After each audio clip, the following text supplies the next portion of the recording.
Hiya, troops. My name's Skipper. You probably recognize me from my wildly successful Madagascar movies. I stole a lot of scenes and a lot of hearts. But I wasn't born a handsome and well-dressed movie star. No! The talented people at DreamWorks Animation made me what I am. Now keep up, privates. Yes, sir. It's no walk in the park making an animated feature film. Takes grit, spit, and a whole lot of duct tape to get these movies out there to John Q. Public. Now this beautiful piece of machinery here is the pipeline. Movies flow in only one direction in my version, but in reality, a scene can make stops out of order, in reverse, loop-de-loop. You get the picture. But we're gonna keep it simple for now and go straight forward through this baby. We have 15 stops to make. So strap on your safety goggles, hold on to your butts, and let's dive into the first stop.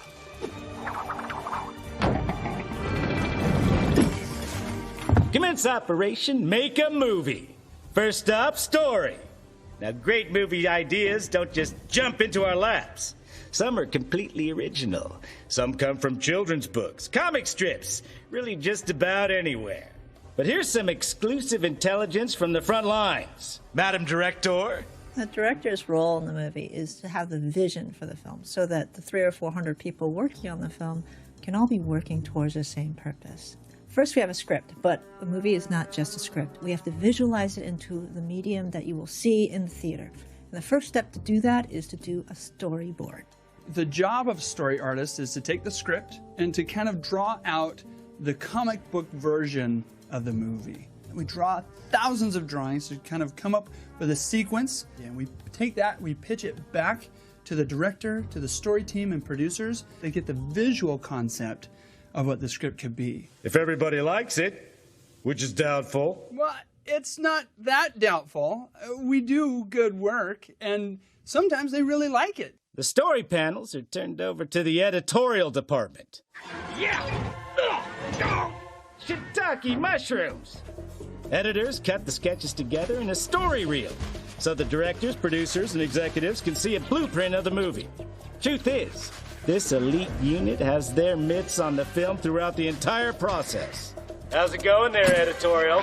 You keeping up? That's right, Skipper. We take the storyboard panels and we build a sequence out of those.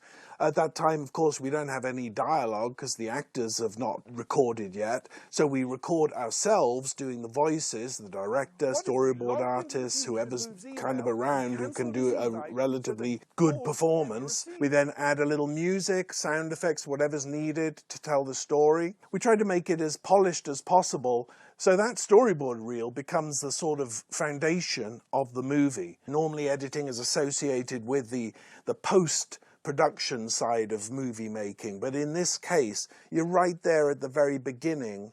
You're throughout the whole process, but at the very beginning is quite critical because you're still trying to figure out what the movie's about, and it's really great to be part of that process. Ooh! Holy pollywogs! Curse my dibble diet! Hey, who left these paint cans lying around? Kathy? Sorry, Skipper. The art department is made of a bunch of artists, and they're called visual development artists. The reason is because they develop things visually. The film has to have a look. So the artists will sit down at their computer, or at their pencil and paper, or whatever medium they work in, and they will create what the film looks like. Everything from the characters, to the props, to the environments. Every single thing that you see in the film is designed by an artist. And it gets approved by the art director or production designer, and then we as an art department put it in front of the director to see if it's the film that he wants to make.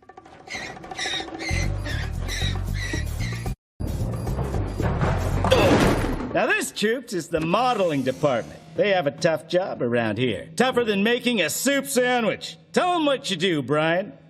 Modeling, we basically build all the characters, the environments, the props. Everything you see in a film, it has to be built. It has to be created. We receive two-dimensional artwork from the art department, and it's our job to bring it into the third dimension, to give it volume.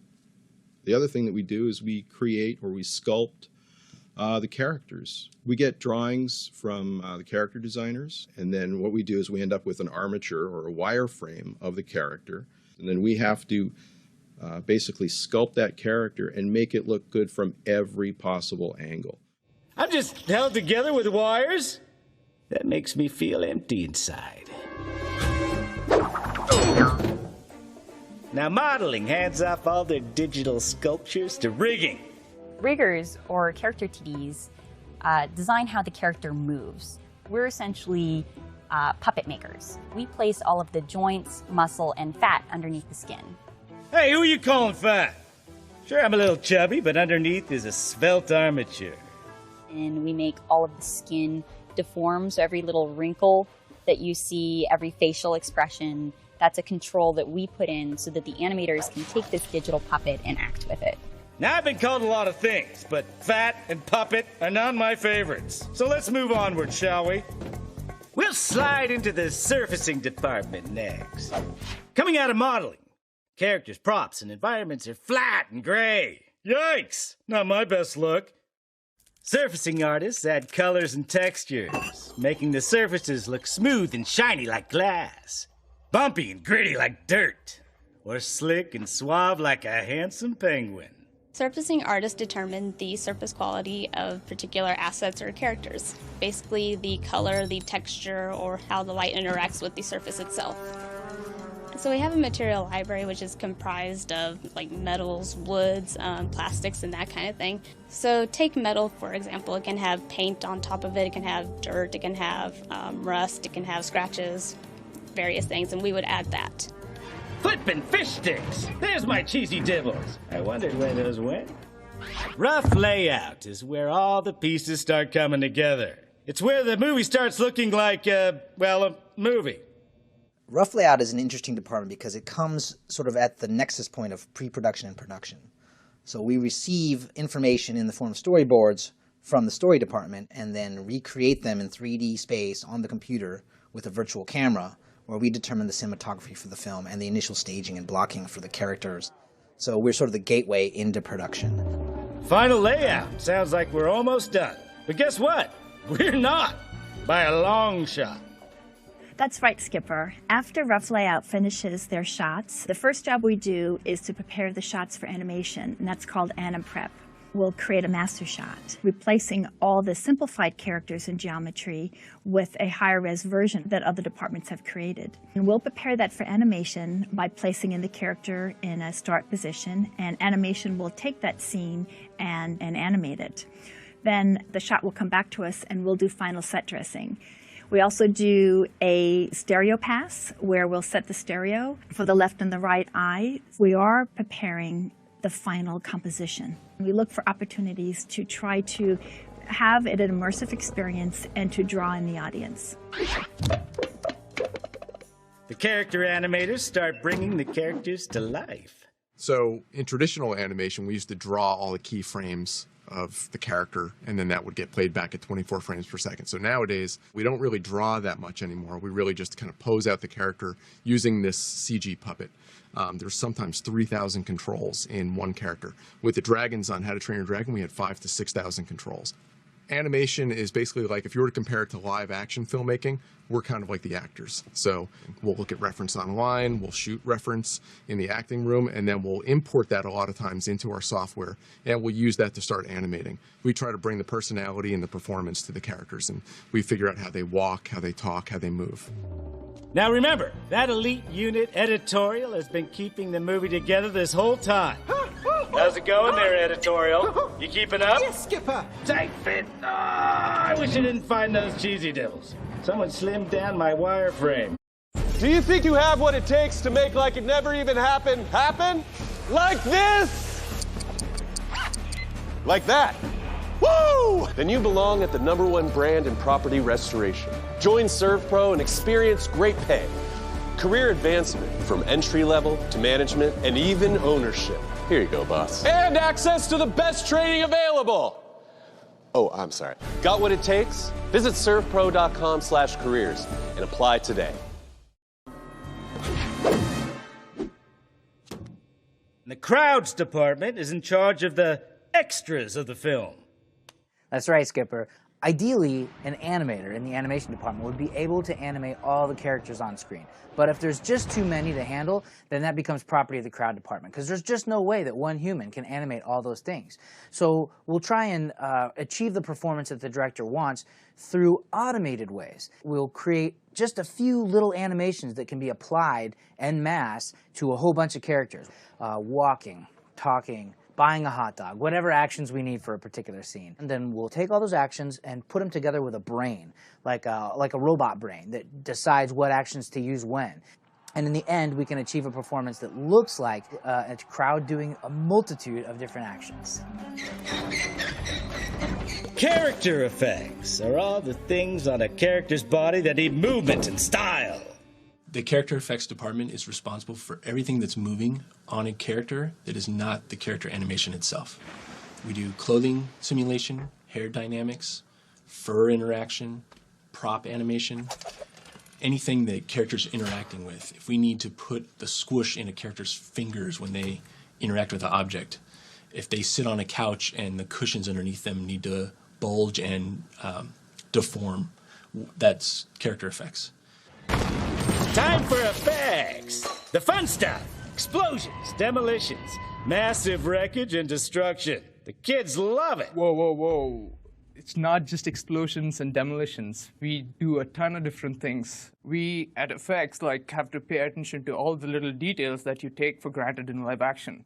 So little things like footprints or like leaves rustling in the wind, we actually make those happen. And it's not just that. When you have dragons or fairies changing color, we come up with techniques to do things that nobody has seen before on screen. The other end is make sure that the fire or the smoke looks just right. So we are the general problem solvers of the production pipeline. In other words, we get nothing for free.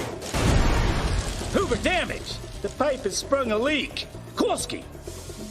Secure those lug nuts. Excelente. And that's why we have TDs, or technical directors, to step in when disaster strikes. This pipe has more twists and turns than a whale's intestines. Don't ask me how I know. Just keep up, troops. Next up is the matte painting department. So in our animated movies, the characters act on a set that comes from modeling. We take care of everything that's beyond that set. So lots of skies, lots of clouds, and mountains, vistas of all sorts, sometimes cityscapes. The art department does wonderful color keys that kind of inform what they want to see in the backgrounds. Then we take assets built from models that may exist beyond that point of the set and do paintings that use the art's color keys as like a touch base. What you end up with is an image which is like the last puzzle piece that slides in the back of everything. Hey, turn on the lights. Without lighting, stuff would be really, dark.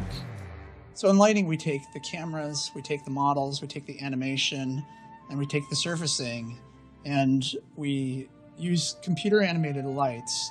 We then use our compositing software to combine that with the matte painting to get the overall look of the final shots. We're always looking for ways to bring more emotion to the tale, to create compositions that help tell the story. Hey, this thing's starting to look classy. About time. Ooh, things look steamy down in editorial. Yep, things are moving nicely. Clean up. Image filing artists. Clean up all the popping, buzzing, smuts, and other undesirable rendering artifacts from our images. Well, we're just about out of this gorgeous pipe. And what do you think comes out of the other end?